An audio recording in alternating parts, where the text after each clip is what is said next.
Small independent oil refiners march toward the railroad junction, led by local oilman Franklin Tarbell. They swarm over the rail yard, flipping rail cars, spilling their cargo of oil barrels, and smashing open any marked with the Standard Oil logo. News has leaked that John D. Rockefeller's rising giant, the Standard Oil Company, has brokered a secret deal with the railroads. The rail barons will double their transportation rates on all oil producers, but give Standard a rebate, driving small independent producers out of business so Rockefeller can buy them out. But despite the Pennsylvania legislature dissolving this backroom deal, things are already in motion. Through strong-arm tactics and ruthless expansion, Standard will soon control the U.S. oil market, making Rockefeller the richest person on earth. Franklin Tarbell cannot stop Rockefeller. No man can, because it will be Franklin's 17-year-old daughter, Ida, who will break Standard Oil. And while you're watching this episode, be sure that your internet security doesn't break by using NordVPN.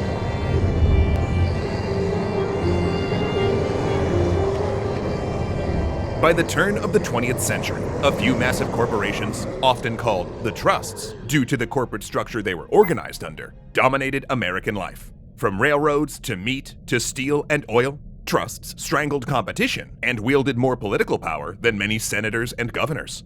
But in 1901, the trusts would find a new opponent, a president unexpectedly thrust into the role, Theodore Roosevelt, who would usher in the era of trust busting.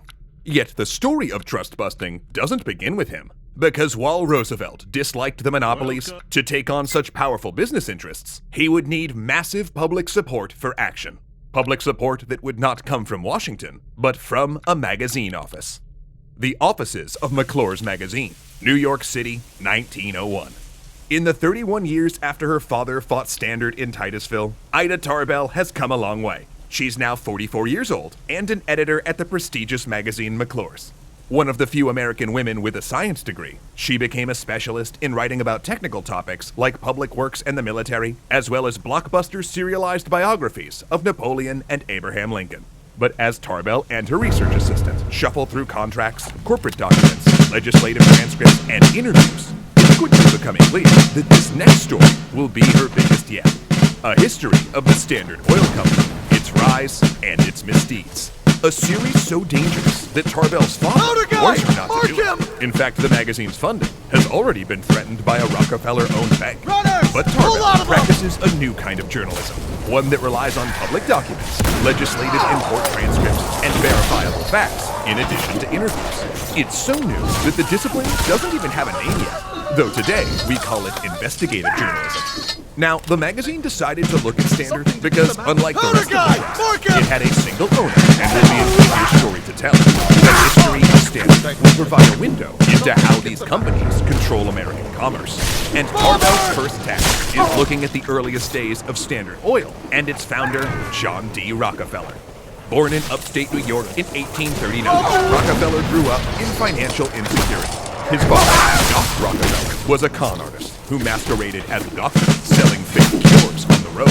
So during his absence, John was forced to step up, raising turkeys to help the family. His mother, a devout Baptist, taught him the principles of hard work, thrift, and charitable giving. While his father, by contrast, taught his children by swindling them as a way to keep them sharp.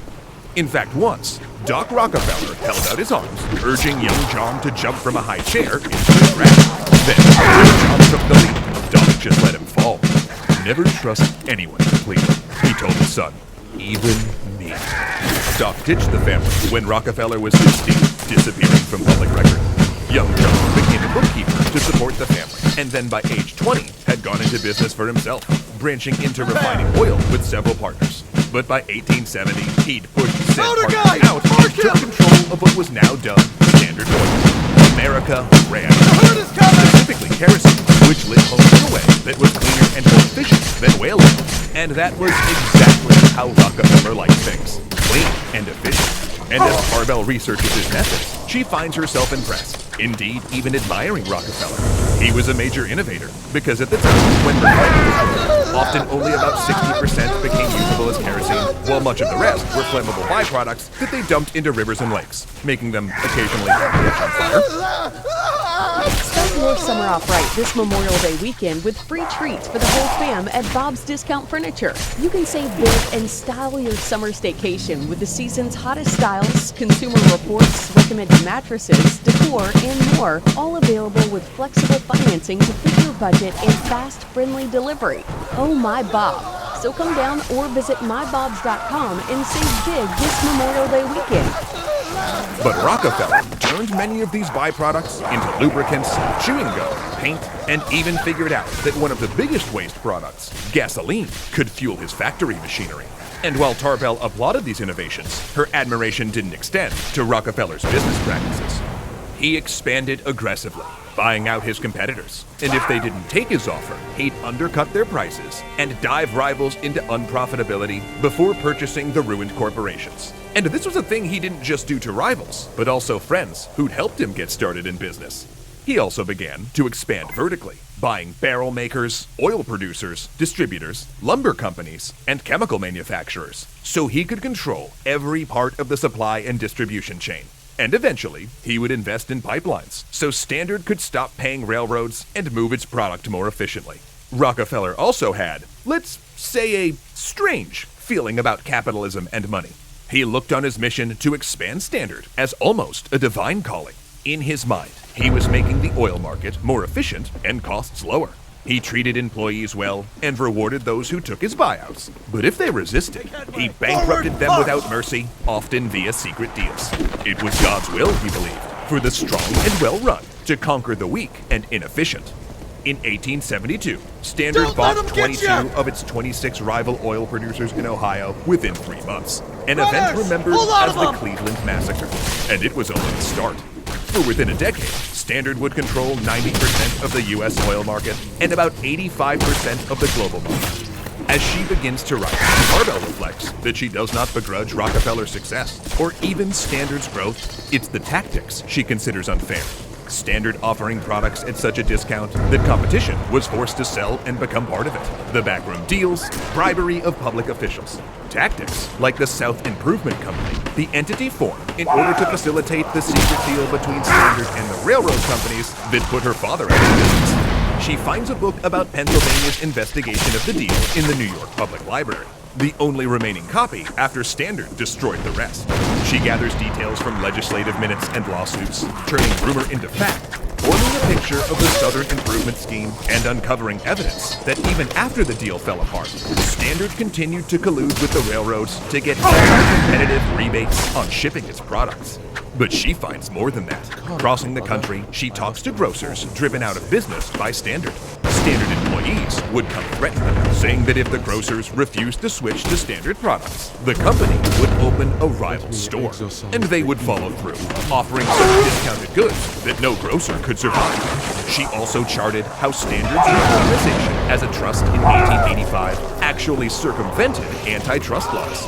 Many states forbid a single company working across state lines. So, Standard formed a trust company in New York that gave orders to smaller state-based companies with names like Standard of Ohio. In truth, Rockefeller controlled them all.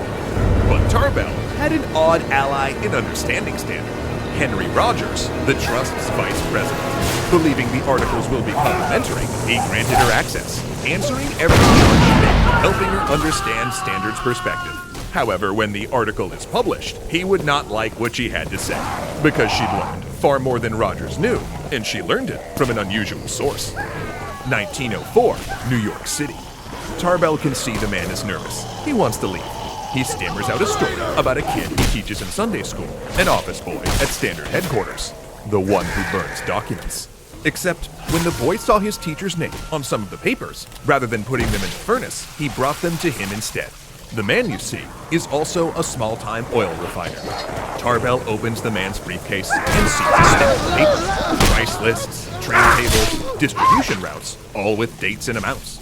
But none of these are for Standard's products. They're for Standard's competitors. And this information is all Standard needs to undercut its rivals, flood markets, and manipulate oil prices to stay on top.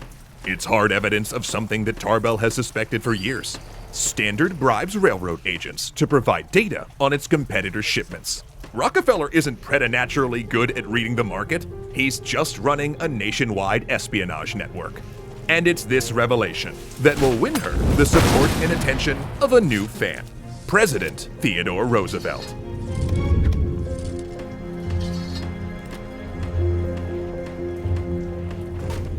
Cleveland, 1905. John D. Rockefeller enters the Baptist church he's attended since he was 14, a church that's still full of blacksmiths and shopkeepers, people he's known his whole life. Things haven't been easy. That Tarbell woman's articles have turned the world against him. His family is suffering nervous conditions, his wife paralyzed by stroke, and an unknown disorder has caused all of his hair, including his eyelashes and eyebrows, to fall out. For years, he'd let people treat his estate like a public park, but now he's building a fence. Armed Pinkerton bodyguards follow him everywhere, and he sleeps with a revolver by his bed. Even that cowboy president Teddy Roosevelt is after him, despite how generous Standard has been to Republican politicians. But at least he feels safe here, at his church, where he gives Sunday school lectures and hands envelopes of money to parishioners who have fallen on hard times. His people. He doesn't see Ida Tarbell sitting a few pews away.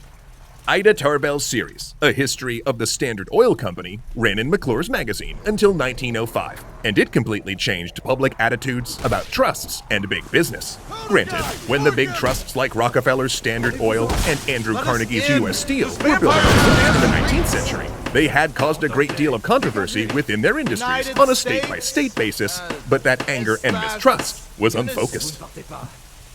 Now at Verizon, we have some big news for your peace of mind. For all our customers, existing and new, we're locking in low prices for 3 years guaranteed on My Plan and My Home.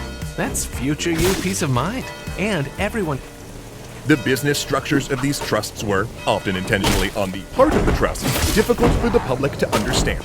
Holding companies obscured the sheer scale of the trusts, and anti-competitive practices like railroad rebates and price fixing were so technical and detail-oriented, it was hard for individual citizens to pin down exactly what was wrong.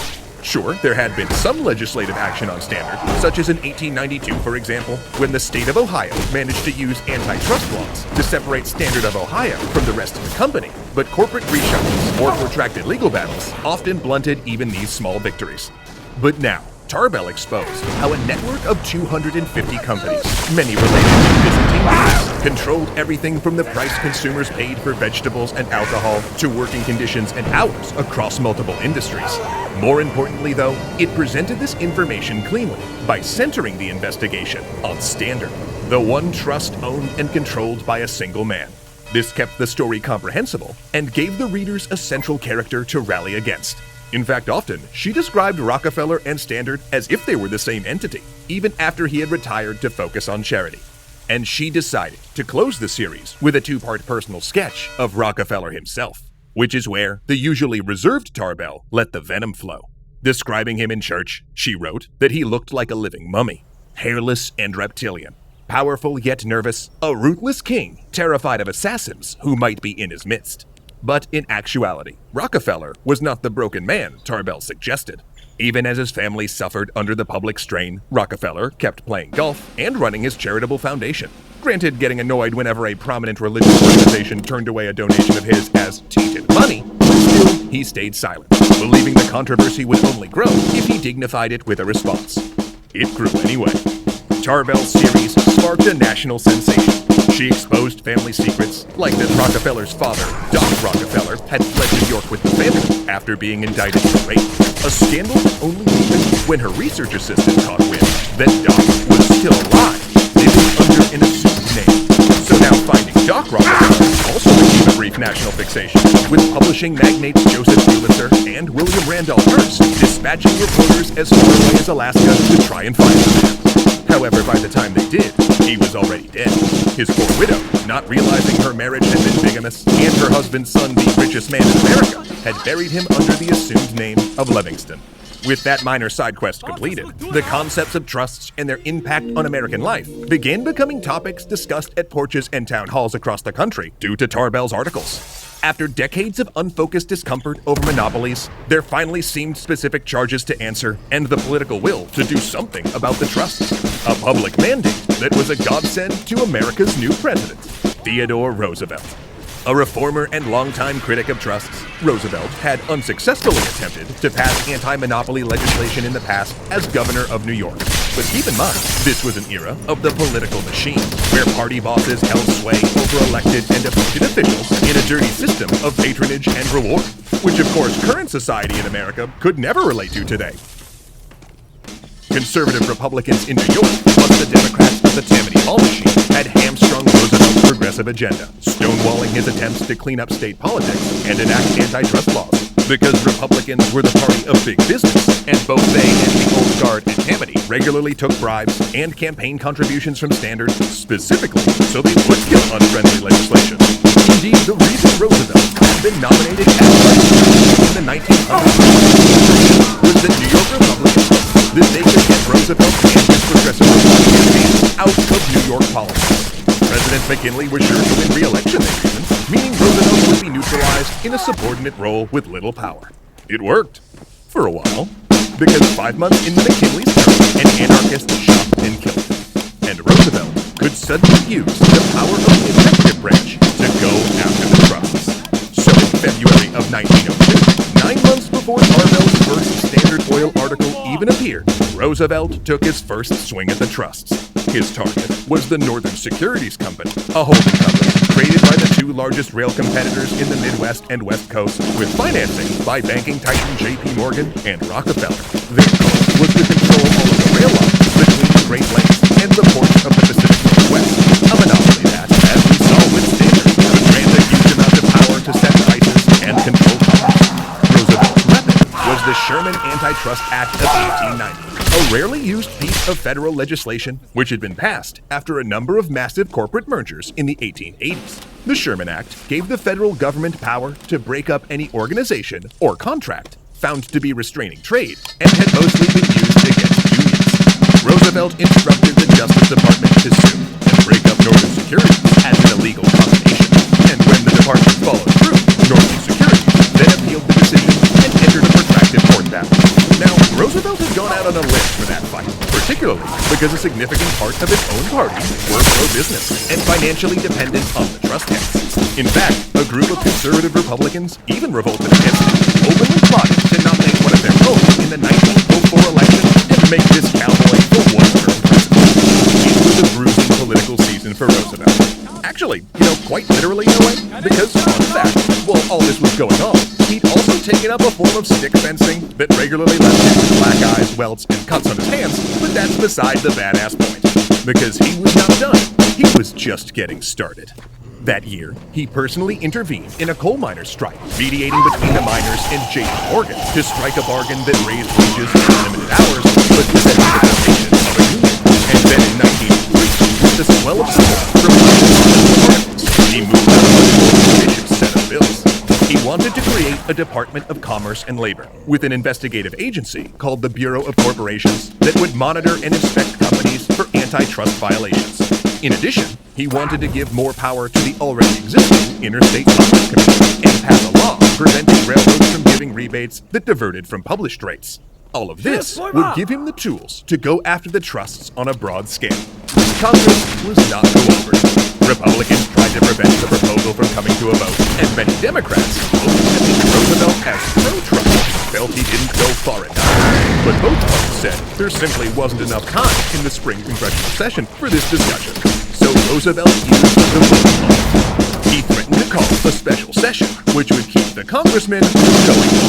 And he engaged the press, letting it be known that Rockefeller had sent out telegrams to a number of Republican senators calling in favors from a lifetime of financial gifts. Oh yeah, the public uproar was enormous. Newspapers speculated which senators had been bought by Rockefeller and the trusts. Reporters bombarded senators' offices, and gradually, Roosevelt got his votes. In a last-ditch attempt to scuttle the laws, Standard Oil sent a team of lawyers to D.C. with instructions to draft an amendment that would blunt the bills and pass it to their Republican allies. But then Pulitzer's New York Post found out about this, and the lawyers fled to the Capitol with reporters on their heels. Roosevelt had his Bureau of Corporations. And the next year, his first victory. The Supreme Court ruled 5-4 that the government had been right to break up the Northern Securities Company.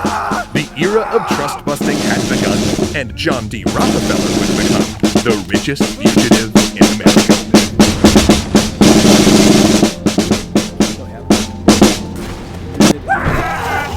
Election night, November 8, 1904. President Theodore Roosevelt eats dinner with his family, awaiting results. It had been a rough campaign. Conservatives in his party had planned to oust Roosevelt, this unelected radical at the convention, and totally failed because their candidate died. Plus, with it considered unseemly to campaign while in office, because that usually the thing, Roosevelt had to leave speeches and rallies to surrogates like William Howard Taft. Meanwhile, his Democratic opponent, Alton Parker, painted Roosevelt as erratic and owned by the trusts. Parker had even claimed that Roosevelt's campaign manager had used his former position as head of the new Bureau of Corporations to shake companies down for donations, a lie that Parker embarrassingly retracted when Roosevelt challenged him to provide evidence. But now, the first telegrams begin to come in. It's a historic landslide, and by 9 p.m., Parker concedes. For the first time, the American people have chosen Roosevelt as their leader, and they've given him a mandate to go after the trust. The election was, up until then, one of the most decisive in American history. Roosevelt won the Electoral College, 6 to 140, and captured 18.8% more of the popular vote than Parker, the highest popular vote margin since 1820, when James Monroe ran unopposed. The only thing that hurt him was the issue of campaign contributions. Parker had pointed out that Rockefeller, J.P. Morgan, and other magnates had made enormous donations to Roosevelt's political campaign, implying that he had been bought out by Stanton. In fact, the attack was so worrying, Roosevelt's campaign manager had even tried to get the president to decline the corporate donations and rely instead on small individual contributions from supporters. But rather than seeing money in politics as a systematic problem that needed fixing, Roosevelt interpreted the attack as a slight against his honor. He preferred to keep the contributions as a way to show that no matter if Rockefeller gave $100,000 to his campaign, he was still going to pursue Stanton. He felt that turning away the donations would be a signal that he got something wrong. And now that he won, he proved how wrong Parker had been. Armed with the Sherman Antitrust Act, his new Bureau of Corporations, a progressive threat stoking outrage against monopolies, and a huge popular mandate, Roosevelt was finally in position to do battle against trust abuse, just in time for an opportunity to fall right into his lap. Oil drilling had been going on in Kansas since 1860, but output was low until an independent driller hit a gusher in 1892. It was the first strike in what's now known as the Mid-Continent Field, an oil deposit eventually determined to stretch from Kansas through Oklahoma to Texas and Louisiana. Independent producers rushed in to drill, followed by Standard Oil. At first, the independents were actually happy for Standard to be there. It put up oil pipelines and arranged railroad systems to transport the oil out, as well as establishing refineries. But then when it controlled all of the ways to get oil out, Standard raised the transportation costs and flooded the market with diesel, causing independent producers that had been making over $1 a barrel to now only making around 35 cents. No one could make a profit, and they were either going out of business or headed for buyout. So, they sounded the alarm, and Ida Tarbell showed up. To get there, she traveled by horse-drawn wagon through the worst sandstorm in decades. But when she arrived, she was greeted as something between a hero and a prophet. Hosted with parades, forced to give speeches from her hotel window, followed by reporters. It seemed she'd become the most famous woman in America. And though the crowds disturbed her writing, her celebrity meant more people approached her to tell their stories. And those stories were familiar. It seems Standard Oil was following the same playbook they used during the Pennsylvania Oil War of her youth, using secret railroad rebates and price fixing to drive competitors out, playing favorites on pipeline rates, bribing legislators to sink or blunt proposed antitrust laws, even tampering with juries. But as she wrote her article, she got a visit from James R. Garfield, the son of the former president and the current commissioner of the Bureau of Corporations. It seemed he was going down to Kansas himself to look into Stanton's practices and was using Tarbell's notes as a guide. He verified every point she made, and then went back to Washington to help craft a two-pronged legal offensive against Standard. The first case would be based on the illegal rebates Standard had received, while the other would be a Sherman Antitrust Act suit, claiming the company was an illegal monopoly acting in restraint of trade. The illegal rebates case was the easiest to prosecute. It began in March 1907, when the government formally charged Standard Oil of Indiana with 1,903 violations of the Elkins Act, the railroad rates law Roosevelt had pushed through in 1903. There's a fun numerical coincidence. The jury found Standard guilty on all of those counts, and the judge issued a subpoena to Rockefeller, compelling him to testify about Standard's operations in order to assess the size of the penalty. U.S. Marshals fanned out from Chicago, visiting every residence Rockefeller owned. But Rockefeller had defied subpoenas before. When state courts investigating Standards served him in the past, he exploited their limited power by simply never going in person to that state. Yet the U.S. Marshals were unrelenting, trying to slip past his armed Pinkerton guards and causing him to move from house to house in secrecy. It couldn't last. 1907, Chicago. There's a crowd outside the courthouse, yelling at Rockefeller as his guards muscle their way through. The game is up, it seems. He's too old to keep running, so he's come here to testify. But with a strategy. On the stand, as the judge questions him, Rockefeller plays a semi-senile old man. He flubs basic facts, claims not to be able to remember events or details from just a few years earlier, and repeats over and over that he stepped back from managing Standard over a decade ago. In one way, it works. John D. Rockefeller will not be going to prison. But in another way, it definitely doesn't. Because the judge decides to levy the maximum fine on every single rebated rail car. All 1,903 of them, fining Standard Oil of Indiana a whopping $29,240,000. It drew a gasp in the courtroom. The fine was by far the largest ever levied on an American corporation to that date. Granted, it would be appealed the next year, and a different judge eventually resolved it on a technicality.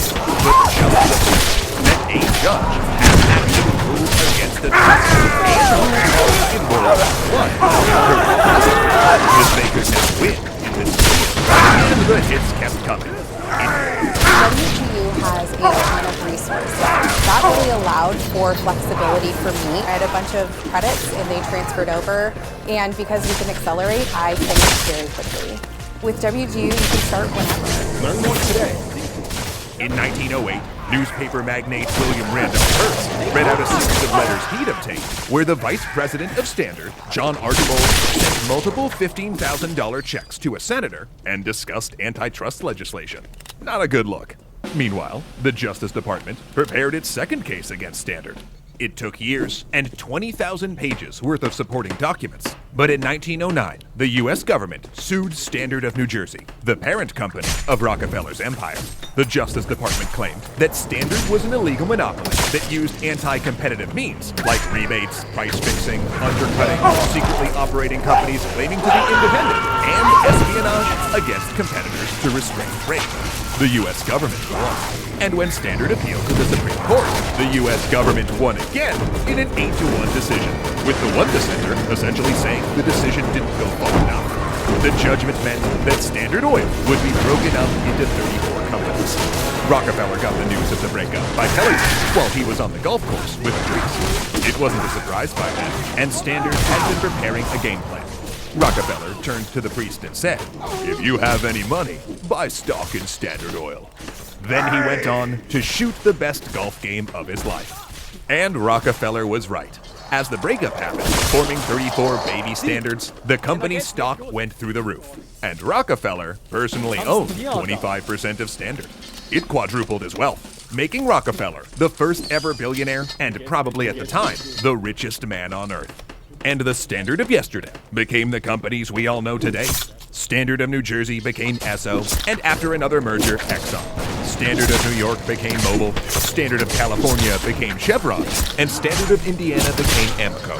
Now, it's debatable whether this actually fostered the competition that the government and court contended, because though separate, the companies still maintained an outgoing network, and generally tried to carve up the country and stay out of each other's way.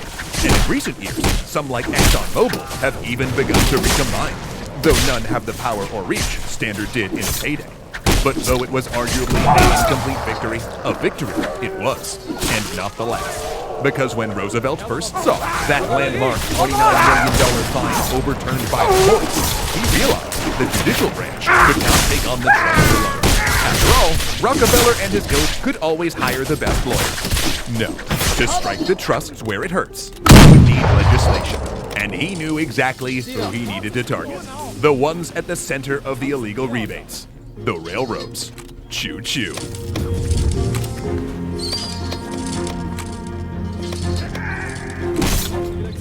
The House of Representatives, February 28, 1906. Theodore Roosevelt's new pet legislation, the Hepburn Bill, has just passed the House. The act prevents the kind of behavior Standard Oil and the railroads engaged in to create monopolies and control prices. Justice Department lawyers are still fighting for Standard's breakup in the courts, but Roosevelt has realized that's not a productive avenue. They'll never catch up. To keep the power of the truck, Roosevelt can't rely on prosecuting illegal behavior after it's occurred. He has to prevent it with legislation. But the progressive-leaning House of Representatives isn't the real fight. That power in the more conservative Senate, where Roosevelt will have to broker deals and make alliances to get the bill through, including with the congressmen he hates most. In 1906, Theodore Roosevelt gave a public speech discussing the role of journalism in the progressive movement. Illustrating the good and ill of crusading journalism, he compared them to a character from the philosophical novel Pilgrim's Progress, who used a rake to clear away muck. The men with the muck rakes are often indispensable to the well-being of society, Roosevelt said. but only if they know when to stop raking the muck. This speech showed Roosevelt's sometimes rocky relationship with the progressive press, who always pushed him to go further, but who he was also happy to cultivate and promote if it served his purposes. Indeed, political cartoons of the day cast Roosevelt as a crusading king, surrounded by knights representing prominent journalists and publications, with Ida Tarbell as Joan of Arc. The speech also gave Americans a new term for these investigative, story-breaking journalists: muckrakers, a label, for what it's worth, that Ida Tarbell hated. However, she was not the only investigative journalist taking on corruption and big business. In the same issue where she began her series on Standard Oil, her McClure's colleague Ray Baker took on the use of intimidation and violence by labor unions against their own members. But it was Baker's investigation into a minor workers' strike in Colorado that first brought him Theodore Roosevelt's attention. Then, corporations, crooked politicians, and banks had ostensibly squeezed the miners' union on the issue of working hours until they'd ignited a full-on revolt, with miners bombing company mine shafts and beating or assassinating new workers brought in to replace the strikers. The banker himself declared martial law and brought in the army. They arrested miners without warrants and threw them on deportation trains. One soldier threatened a judge with a bayonet outside of his factory. Baker, eminently fair, charted how foul play on all sides had escalated the conflict, and shared his article with Roosevelt before publication. Roosevelt liked the piece so much, he wrote a statement endorsing it. And that collaboration would not be their last, as the young president and crusading investigator found their interest aligning again the next year on the issue of railroads. Baker's next article examined how the railroad trusts, many partially owned by titans like Rockefeller, Carnegie, and J.P. Morgan, used lawyers and corporate structures to skirt the new laws against rebates and still offer discounted rates to favored big businesses. Baker pointed out that this was particularly unfair, considering that the government had literally given the land to railroads in order for them to lay track. If it was a public service, it should serve the public good. Once again, Roosevelt got early access to Baker's research, passing it on to the Interstate Commerce Commission and progressive lawmakers to begin crafting what would become the Hepburn Bill.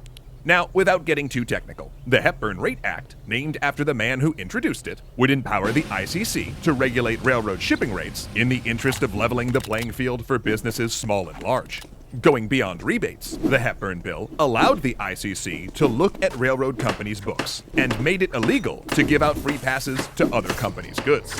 And crucially for Rockefeller's business, it also covered pipelines.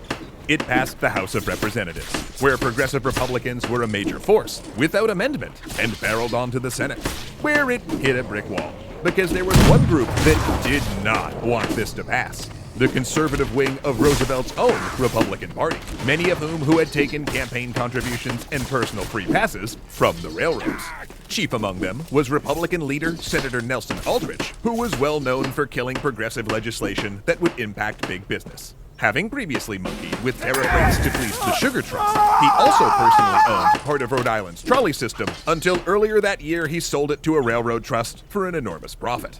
Aldrich and his conservatives attacked Roosevelt as a secret socialist, tying him to the furthest left elements of the party who wanted to nationalize the railroads. But in addition to refusing to pass the bill, Aldrich decided to hobble it further by delegating leadership on it to a prominent Democrat, and the senator Roosevelt hated most, Pitchfork Ben Tillman.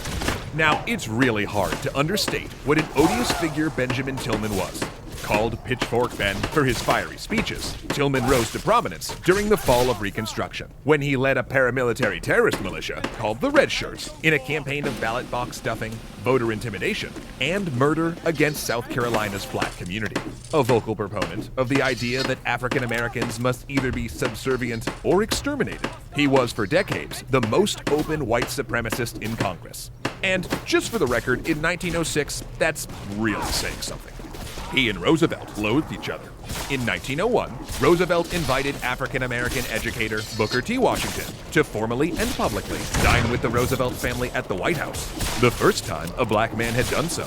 Tillman's response to this act was so racist that I'm not even gonna repeat it here, but I'll put it up here on the screen so you get an idea what kind of man this guy was.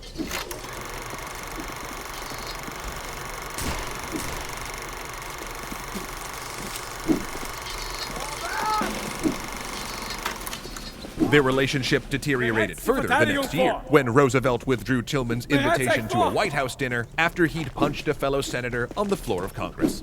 And look, we could go on all day about how awful Tillman is, but ultimately this is an episode about railroad trusts, and I'm pretty sure by now you get how bad this guy sucked. But as much as Roosevelt hated Tillman, he was also a major opponent of the trusts. In fact, he was part of the Democratic bloc, attacking Roosevelt for not going after the trusts even harder. Despite their mutual distaste, Roosevelt reached out to Tillman, opening a channel of communication to negotiate on the finer points of the bill. Things didn't change between them. In fact, they never met in person, instead talking through a go-between. But they did work together as Tillman steered the bill through committee. Meanwhile, Roosevelt continued meeting with Ray Baker, getting his opinion on the legislation. Baker, to put it mildly, wasn't happy, because the Hepburn Bill was mostly concerned with regulating maximum shipping rates, ensuring railroads couldn't jack up prices on the smaller companies. But Baker argued the real problem was the minimum rates, because while raising rates got everyone's attention, it was the fact that the railroads played favorites by lowering rates for big companies that created unfair competition. He also showed Roosevelt how the railroads nickel and dimed smaller shippers by charging them more for elevator services, storage, refrigeration, and chronically underweighing shipments from federal companies. In fact, at this point, Baker pushed Roosevelt so hard to go even further than he was that the president became annoyed with him. Sure, he knew his ideas were good, but he also knew they wouldn't pass Congress, especially in his Tillman alliance. But Roosevelt's attempt to reach across the aisle failed. Tillman couldn't rally enough Democratic support to pass the bill, even combined with the Senate's progressive Republicans. Their partnership fractured, their relationship even worse, and Roosevelt back at square one. If he wanted to do anything, Roosevelt realized he needed a middle way. Because on one hand, he had Democrats and progressive Republicans who wanted to nationalize railroads, a solution conservatives would not accept, and on the other, he had conservatives that wanted to do nothing. So he started fresh, reverting back to the original bill before it had been augmented with amendments suggested by Baker, Tillman, and pretty much everyone else. It was a simpler bill, one that did what Roosevelt wanted, but was much more moderate. It passed. Sure, it was full of loopholes and extraneous amendments, and would need to be strengthened in 1910, but Roosevelt had done what was previously thought impossible, to restrain a trust not just with the courts, but with preemptive legislation. Even Tillman set aside his qualms and voted for it. And that was good, because even as Roosevelt celebrated his latest victory against the trusts, a new book had come out detailing shocking abuse, danger, and monopoly in another American industry, the slaughterhouses of Chicago. Meaning Roosevelt's next task was to take a cleaver to the meat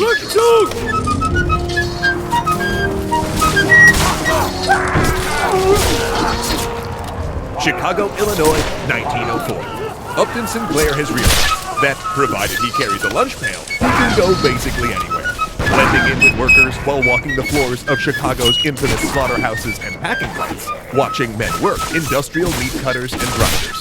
His goal is to expose the grotesque labor abuses of the meat industry in a serialized novel he's writing for the socialist newspaper, Appeal to Reason.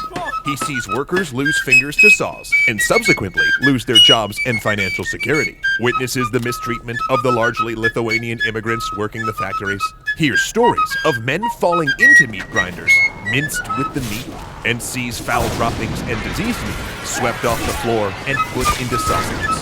The resulting novel, The Jungle, will spur Roosevelt's next big battle against the trusts.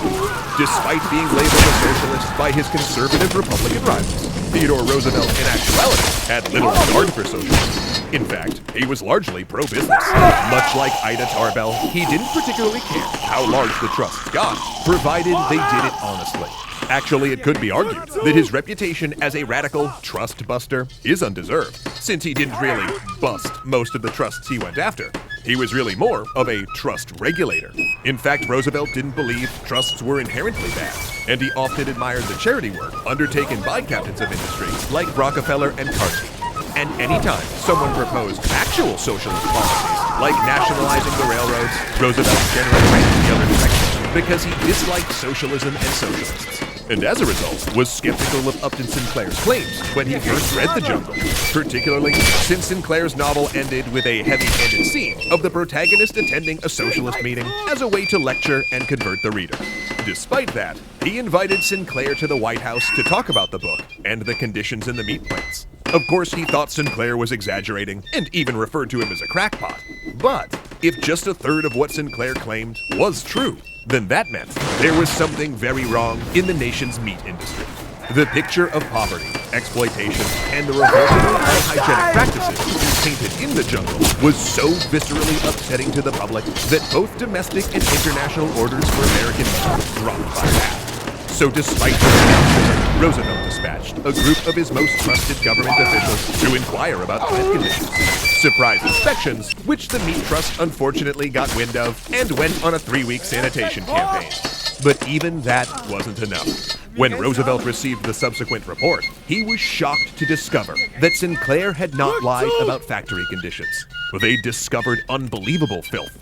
From walls painted with old blood, to tuberculosis-infected beef being packaged for sale, to rotting pork being bathed in preservatives like formaldehyde and borax, to meat that was entirely mislabeled, passing off goat or horse as beef. Popular fury was so intense that this was one blow against the trusts Roosevelt wouldn't have to fight for. He drew up 2 bills to the 1906 Congress. The first was the Pure Food and Drug Act, a wide-ranging statute that banned the foreign and interstate traffic of mislabeled, impure, or contaminated food and medicine. It allowed for the U.S. Bureau of Chemistry, later renamed the Food and Drug Administration, to carry out inspections and refer violations to prosecutors. It also required the food and drug manufacturers to label major ingredients, a provision striking out at both mislabeled meat and the U.S. patent medicine industry, which regularly sold products with secret ingredients that included cocaine and opium. In fact, many of these medicines were also loaded with sugars and flavorings, which led to a rash of children overdosing when they drank the bottles like candy. It also labeled 10 substances common in medicine, including alcohol, opium, cocaine, cannabis, and morphine, as addictive and dangerous, requiring that their presence be disclosed on the packaging. Products found in violation could be seized and destroyed at the company's expense, in addition to a fine. Next came the Federal Meat Inspection Act, which mandated Department of Agriculture inspections of every animal before and after slaughter, spelled out standards for sanitation and meat plants, and authorized the government to monitor operations. Despite these 2 victories, Sterling himself was disappointed that people had fixated on food purity rather than the condition of workers. I aimed for the heart, he reflected, and hit the least. But even so, it was the end of an extraordinary legislative season. In fact, the 59th U.S. Congress was one of the most productive in history. In addition to the Pure Food and Drug Act, Meat Inspection Act, and Hepburn Railroad Rates Act, the 59th Congress also passed a key law regulating citizenship, an Antiquities Act, allowing the president to declare national monuments, and chartered the Carnegie Foundation for the Advancement of Teaching, which played a major role in developing American education. But despite all this success, it should be noted that the Food and Drug Act and meat inspections were compromises, watered down from what Roosevelt had truly hoped. And compromise was something Roosevelt increasingly became familiar with during his last years in office. because in the exuberance of his election night win in 1904, he made a promise that he now regretted. Having served nearly 2 terms due to the Kinley's assassination, he had promised not to run again. And while that dream was needed to be more honest and take politically risky positions in his second term, it also meant that both the trusts and conservative Republicans knew that they just had to wait him out. In 1908, he proposed a bill to strengthen the Sherman Antitrust Act, but saw it shot down in Congress. He then tried to set up a National Bureau of Insurance in order to tame anti-consumer practices in the insurance markets, but that was dead on arrival as well. However, even without Congress, Roosevelt could effect change, sometimes merely by the threat of an antitrust suit. Andrew Carnegie's U.S. Steel, the most prominent steel trust, actually voluntarily agreed to an investigation by the Bureau of Corporations, and other large trusts agreed to cooperate as well. But there was one time he couldn't help but November 4th, 1907, the White House. The country is in a panic. Stock market dives and the sudden crash of several trust banks, wiping out depositors' savings, have plunged consumer confidence. People are terrified, moving their money out of the market, and worse, withdrawing it from them. If this continues, the entire system might collapse. But J.P. Morgan, a man Roosevelt has tangled with when he filed an antitrust suit over the Northern Securities Company. You see, part of this new panic of 1907 had come from a large brokerage house, borrowing massive sums with the Tennessee Coal, Iron, and Railroad Company as collateral. But now that TCNI stock price was collapsing, if U.S. Steel purchased TCNI, it would calm the markets. However, U.S. Steel already owns 60% of the steel market and doesn't want to face an antitrust suit as a monopoly. So they asked for Roosevelt to sign off on the purchase. They will save the economy, but in return, he can't go after them for the purchase. It's Monday morning, the stock market is open in an hour. Roosevelt has to decide fast. He has no choice. He agrees to let the deal go through. Ultimately, Roosevelt would use the Sherman Antitrust Act 40 more times during his presidency, more than his 3 predecessors combined. And his ally and chosen successor, William Howard Taft, would use it 75 times.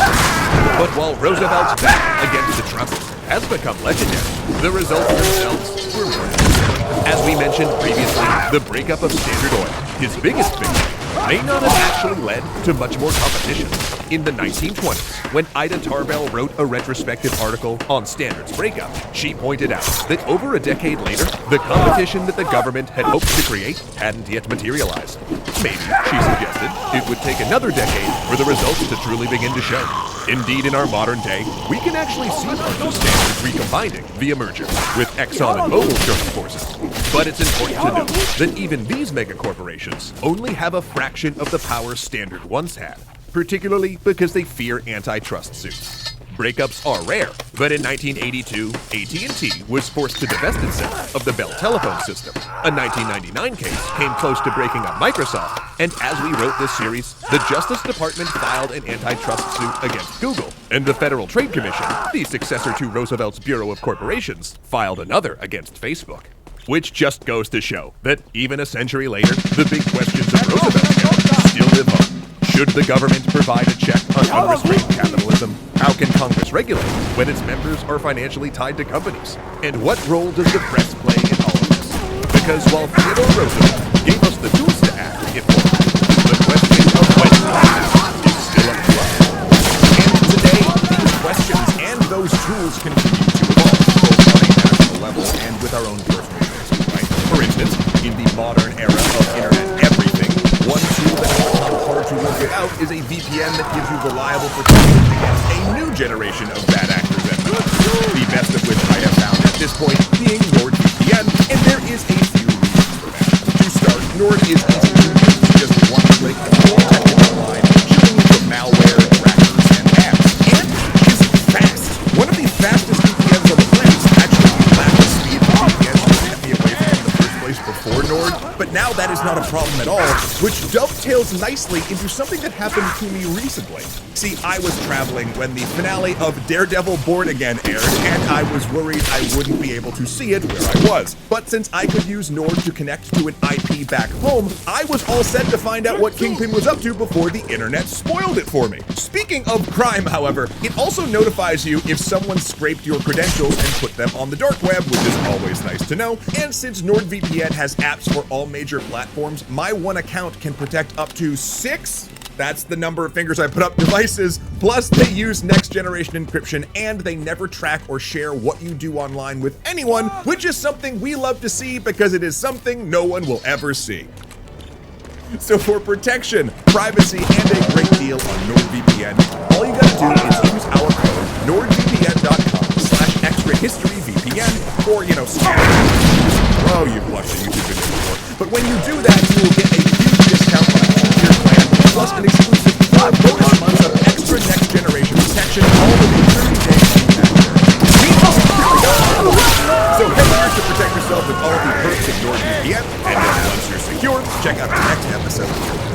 A legendary thanks to Angela Valenciana, Dominic Valenciana, Hunter C, Joseph Lane, Kuya Koi, Peter Yim, Lotus Wolf, and Celia Actors for being fantastic legendary patrons.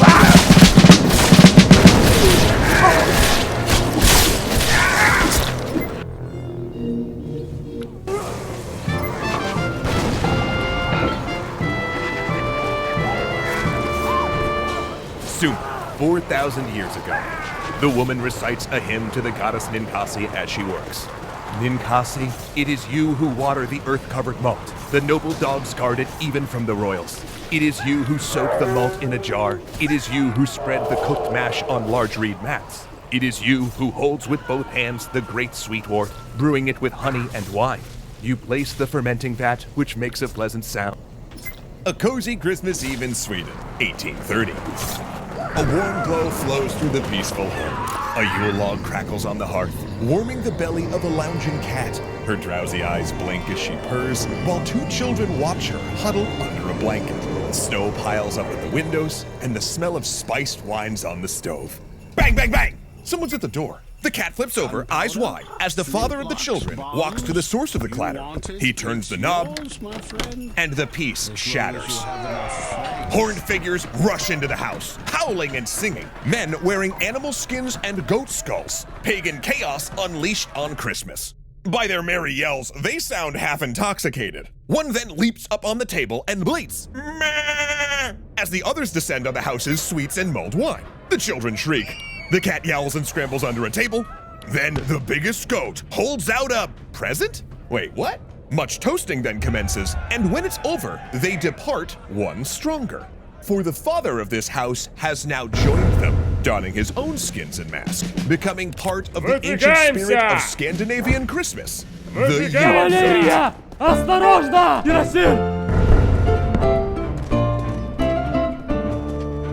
This episode is brought to you by 80,000 Hours, a phenomenal nonprofit that wants to help you find an impactful dream job. Happy holidays, extra historians! Come on over and join us as we get our hygge by the fire. That's Danish for cozy BDW. As we head to the snows of Scandinavia to discuss a unique Christmas tradition from Northern Europe, the Yule Goat. God, I've been waiting for this one. A cultural practice which many believe has distant roots in Western tradition.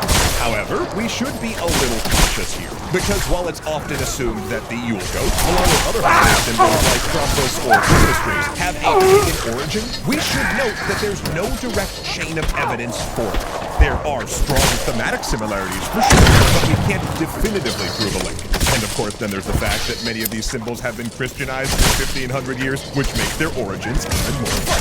But that's actually what makes Scandinavia unique, because Christianity came to it relatively late. See, Christianity diffused into Europe via the Roman Empire and its remnants, but, well, the Romans were a Mediterranean people who weren't fans of the cold and felt like they didn't belong too far north. As a result, the area only fully converted in the Middle Ages, around the years 1000 to 1100, so it's often argued they retained more of their pre-Christian cultural practices and stories. And interestingly, one animal is all over Norse beliefs: goats! The goat of animals, you might say.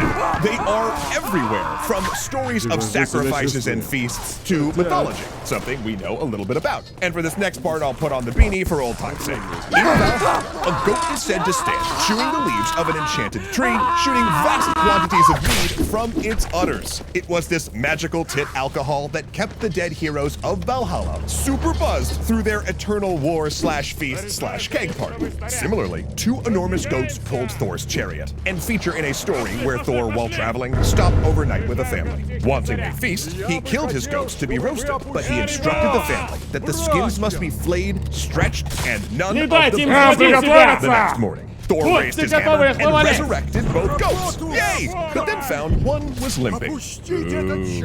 Yeah, one of the hosts had broken its leg bone to suck out the marrow. Furious, Thor seems about to destroy the family, but when they show contrition, he merely takes their children as his servants. Nice guy, Thor.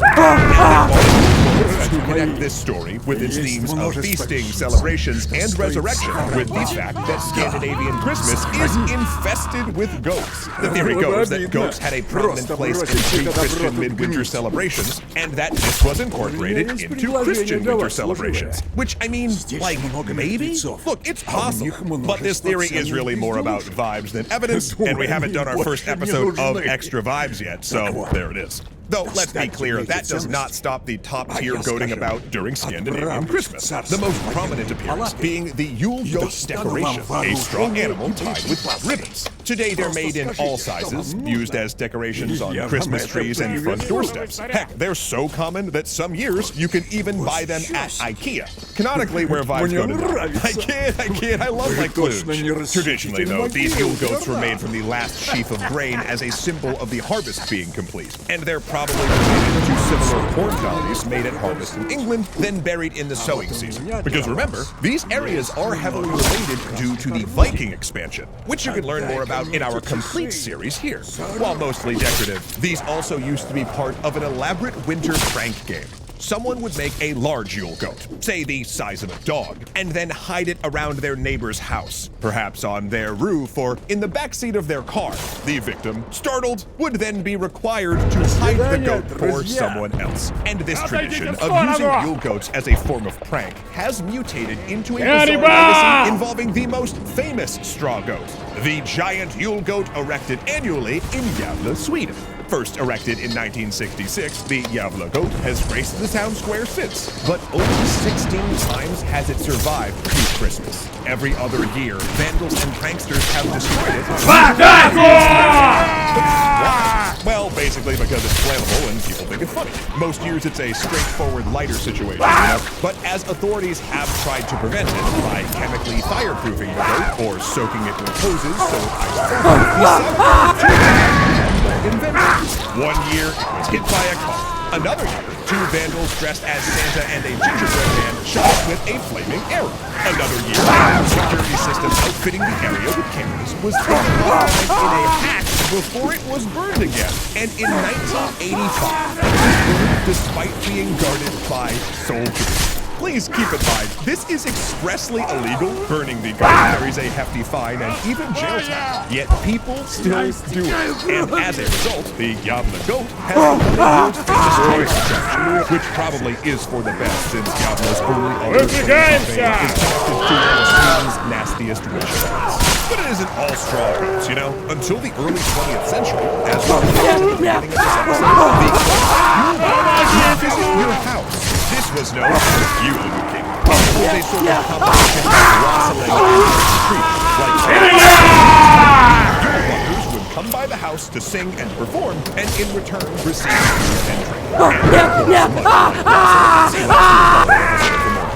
The menacing nature of the goat costume and the home invasion portion had a sort of undertone of, pay up or we trash the place! In fact, it's been suggested performers were often seasonally unemployed agricultural laborers who needed extra help to get them through to planting time. Though Julebuking was unique in that one member of a visited house had to then costume up and join the rowdy procession as they carried on to the next location. Yet again, much like with wassailing, as Scandinavia moved into the mid-19th century, the Yule goats got less rowdy. First of all, they started bringing presents rather than taking them, serving as a kind of Santa-like gift-giving figure. Next, they started becoming more human. No one knows exactly why, but it's probably because the goat invasions were frickin' terrifying. So the Yule goat didn't fill that role of a gift giver all that well in its original form. At the same time as the 19th century progressed, media depictions of other Christmas gift-giving figures made popular in poetry, Christmas cards, and art started to take over the culture. Some were foreign. In certain parts of Scandinavia, the Yule goat morphed into the Yule man, a bearded figure influenced by the British Father Christmas and American Santa Claus. Yet despite this transformation, in Finland, he's still called the Yule goat, and occasionally, pictures of this Yule man will have him riding a sleigh drawn by goats.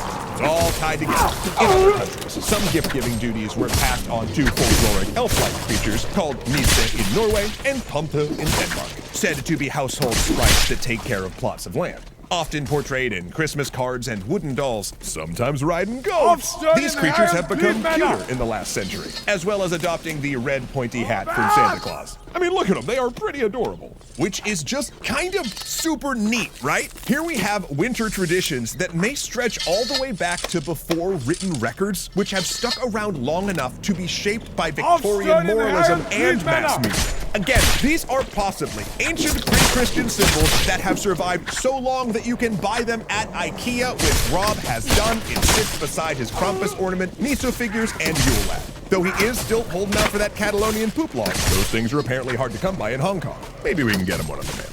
But whatever figure helps you celebrate the season, whether it's a Krampus, Kagatillo, Frau Pesta, the Yule goat, or a very, very wax-caked menorah or kinara, all of us at Extra History wish you and yours the happiest of holiday seasons and hope that your new year is truly the GOAT. Of course, a greatest of all time way to kick off your 2025 might just be finding that new job that not only you love, but that can actually make a difference, you know? Since on average we spend, what, like 80,000 hours on our career. That's 40 hours a week, 50 weeks a year for 40 years. Which means your career is probably the biggest opportunity you have to make a positive impact in the world. And look, I know that planning your career can be really overwhelming, but that's why I'm psyched today to tell you about 80,000 Hours. 80,000 Hours is a nonprofit that helps people find careers with a strong social impact for free. And their work, based off of a decade of research alongside academics from Oxford University, can help you find a job that's both fulfilling and meaningful. They've got tons of research on their website to help you learn about what makes for a high-impact career, loads of decision-making tools for selecting a new impactful path, and then to put into action what you learned. 80,000 Hours has this amazing job board with tons of cultivated links. For instance, I just saw that the Center for AI Safety, which is a group working on reducing high-consequence risks in artificial intelligence, has openings at multiple levels. That sounds pretty impactful to me in this day and age. And again, because 80,000 Hours is a non-profit that is philanthropically funded, there is no endgame gotcha mechanic or hidden paywalls. All of their material is free, always. To get started, simply head to 80,000hours.org/extrahistory and sign up for their free in-depth newsletter and career guide that takes you through all of the steps of making a high-impact career plan. Then check out their job board to start finding careers that are meaningful, fulfilling, and help solve the world's most pressing problems. You can do all of that by scanning or clicking here. And then once you've figured out your future, why not check out another of our videos? Oh my god, I'm so glad I caught you. Did you know that Angela Valenciana, Arcolite Game... If you work with PDFs at all, you need Adobe Acrobat. You can edit, share, sign PDFs, and more. The whole PDF kit and caboodle. By the way, what is a caboodle? It's a funny word. Well, whatever it is, if it involves PDFs, Acrobat's got it. Give it a try. Bradley Gutters. Huddersfield, Yorkshire, 1848. When they enter the house, the masters divide people by gender, separating parents from children, husbands from wives, even siblings. Unwed women are clothed in yellow dresses to make them stand out, and one of the male staff leers at a young man who just arrived. These people have been promised beds and food, but they find the thin mattresses already filled with bodies, shivering from typhoid and smeared in their own filth. One living woman, burning with fever, lies next to a corpse. But soon men will come to sell that body to the surgeons. It's the kind of place that would later inspire the But those living here toil for the privilege, doing monotonous jobs like picking apart tarred rope or crushing bones for fertilizer. They work because that's what this is. It is a workhouse, one of the worst in all England. These people have committed no crime, mind you. Rather, it is a punishment for being poor and asking for help.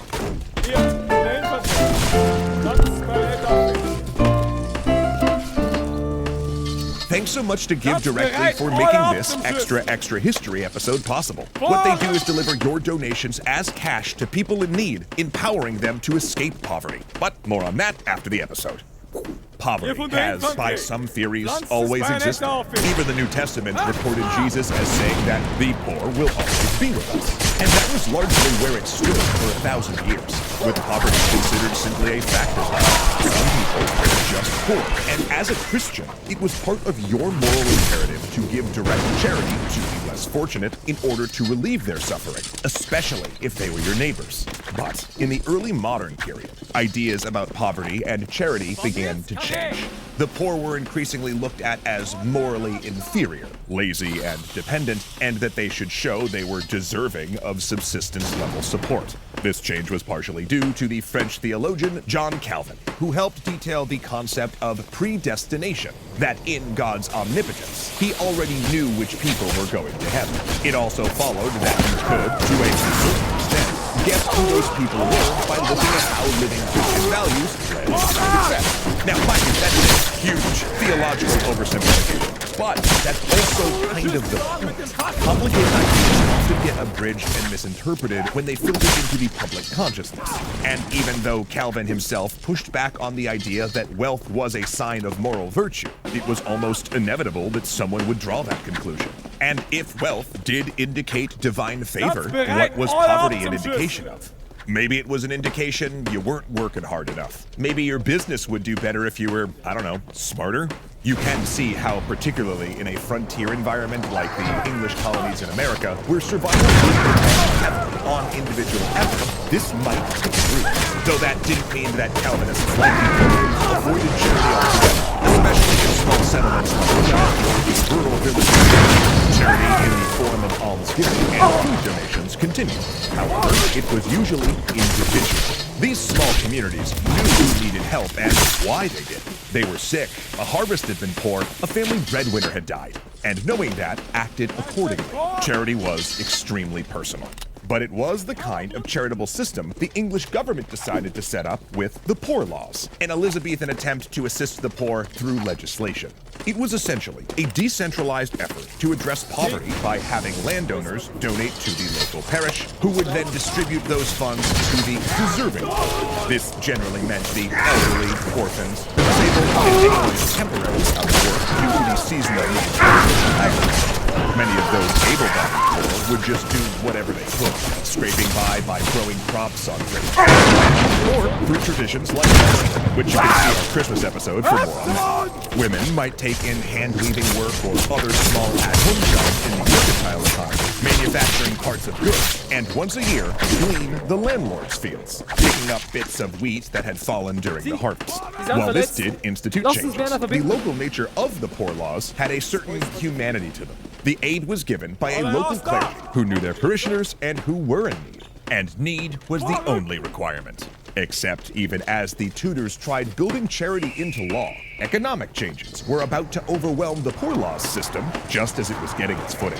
First, landlords increasingly a legal system called to wall off their property and swallow up building costs. This destroyed the old traditions of the and meant that the poor could not grow crops on the common or supplement what was grown on their small farms. The English Civil War also massively disrupted, causing large movements in population. More people began moving to cities and market towns, working in artisan trades or serving in the military. And by the 18th century, the first true industrial machines such as looms and threshers began to appear, meaning there was less work available on both farms. And in the at-home mercantile work, women especially depended on. All this swelled urban populations as people were looking for work wherever they could find it, especially in the wake of numerous wars Britain fought in the 18th and 19th centuries, which always left populations of unemployed ex-soldiers and sailors in their wake living in London or port cities. Also, many people no longer lived in the parishes of their homeland, where they would have had to live to poor. London's streets filled with beggars. In fact, it was so common that when gentlemen, a standard part of their outfit were coins kept in an easy-to-reach pocket, specifically brought to distribute. They even tracked in budget dispense. Now, a lot of these beggars actually worked where they could, doing small jobs here and there. Actually, today we'd probably call them gig workers, or even adopting types of street performance like writing people ballads on the spot in return for coins. Then, as poverty became more visible, philosophers, early economists, and what we'd now call sociologists began to worry over the causes of poverty and the proper means to end it. One London academic ran a study where he surveyed beggars by asking people to pass out tickets instead of change, to be cashed in later. Your number 2 burns the hair in my nose, but we fought together. Now your poop don't stink at all. Instantly neutralize poop stink with Poop Fighter, the world's best talent. And right now we're seeing information as well, to get a snapshot of levels, finding most often widowed and with children, and that they often did small jobs with fighting. Yet most philosophers had only a vague sense of the issues.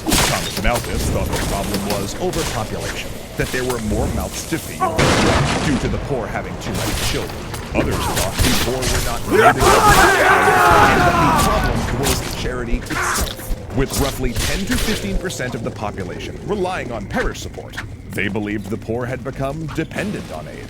Now today, historians agree that the actual problem was the lack of work, that the economy and social changes had eliminated many farming and manufacturing jobs, while industrialization had yet to create new industries. But in the 18th and 19th century, it was taken as gospel that there was essentially an infinite amount of work. People just weren't going out to find it. So to simply give people aid they argued would be bad for them, meaning any work should, by its nature, be eager and unpleasant to obtain, so people would prefer to look for work. The result was the New Poor Laws in 1834, a group of measures that were meant to systematize, centralize, and reform the system of social aid. Instead of parishes providing direct support, to receive aid, people would now have to enter the workhouse. At best, the workhouse was a helpful institution. It would give someone who entered it hot meals, a place to sleep, a roof over their heads, and medical care. Sexes were separated for safety and society. Was forced to be uncomfortable. Being in the workhouse was meant to be a lower, more boring, and less free standard of living than working at subsistence level. And some did provide what was promised. Once the institution professionalized, the New Poor Laws would remain in place until after World War II. Workhouses did start functioning as intended. Indeed, we know from letters that many people entering the workhouses relied on the system, appreciated it, and took up any lapses with the government. But especially in their first few decades, the workhouses could be a house of horrors. Family separations, uniforms, beds intentionally designed like coffins, filthy sheets, and a tendency towards deadly outbreaks of epidemic disease. And increasingly, new workhouses were built outside cities and towns, so those who were visibility and social networks, much like going to prison. Just over a decade after the New Poor Laws came into being, a series of scandals rocked the government and poisoned public attitudes toward the institutions. At Andover Workhouse, a place where paupers would crush bones to make fertilizer, the staff fed the inhabitants so little that they struggled to make marrow. Staff were found to have perpetrated a huge amount of abuses, from sexually exploiting women to allowing disease to refuse to allow inhabitants to wash and change their sheets.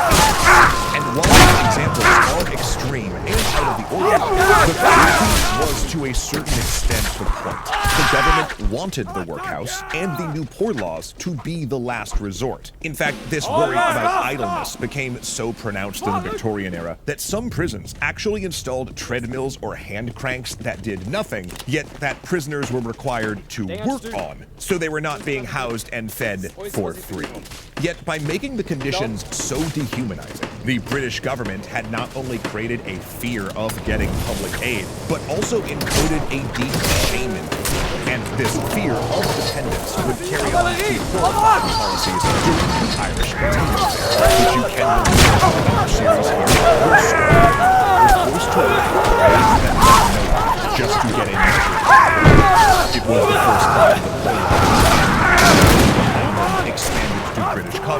But unfortunately, due to Britain's global reach, it was not the last. As the British Empire colonized the world, it encountered different economic systems that did not work like the United Kingdom, often leading colonial authorities to deride African or Asian locals as lazy or irresponsible. And the United States would adopt many of the same worries around government aid. Even before the Revolution, Benjamin Franklin chastised British poor relief as, quote, too generous and worried it would be. There was also pushback against the new poor laws. In both essays and Oliver Twist, Charles Dickens attacked the inhumanity of subjecting children to the workhouse system. Christians also criticized it, feeling that refusing to directly give aid was against the tenets of their religion, which did emphasize direct charity toward the poor rather than programs. And they also rightly pointed out that the workhouses and other programs were actually far more expensive than just giving people money. Which is interesting, since many modern countries are now experimenting with direct financial aid and universal basic income, and are showing some pretty promising results. Sometimes, old ideas are the best ideas. And in addition to solid solutions, we're also starting to see the benefit of organizations cutting out the middleman and getting people in funds doing, which is exactly what our sponsor for this video is doing. Going beyond